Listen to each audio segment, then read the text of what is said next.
Un progetto grandioso, parola di Christophe Duby, direttore delle candidature olimpiche del CIO.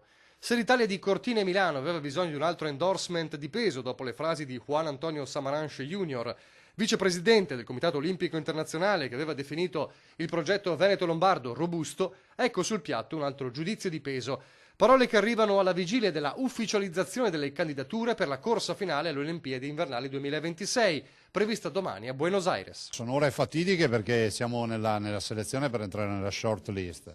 Abbiamo buone possibilità e direi che portare le Olimpiadi dopo i mondiali di sci significa per Cortina, ma per le Dolomiti in generale, un grande elemento di promozione turistica nazionale ed internazionale. Progetto grandioso secondo Christophe Duby dunque, e quest'ultimo assicura che se è vero che le altre due città che aspirano alla designazione, cioè Calgary e Stoccolma, hanno già ricevuto le visite del CIO, non significa che Cortina e Milano abbiano accumulato un ritardo. Siamo in una fase di dialogo, ha chiarito, e il board, che si è riunito la settimana scorsa, ha lavorato su un dossier che conteneva tutti gli elementi necessari per stabilire la validità o meno della candidatura. Una volta che la sessione del CIO avrà ufficialmente confermato che una delle sedi in corsa è Cortina e Milano, il CONI potrà prepararsi a ricevere già entro la fine di ottobre un team che visiterà le infrastrutture esistenti. L'importante, continua Duby, è che le città ammesse alla fase successiva abbiano pronti progetti tecnici ottimizzati per la data di scadenza, l'11 gennaio 2019.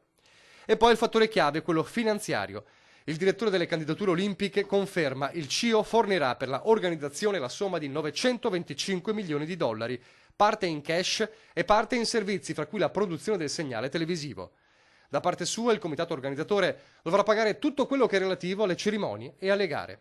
Esiste una stima preliminare, ha poi detto, che riguarda il costo della realizzazione dei giochi, che nell'ipotesi di Cortina Milano è grosso modo 1,7 miliardi di dollari, mentre in passato tale costo era di circa 2 miliardi di dollari.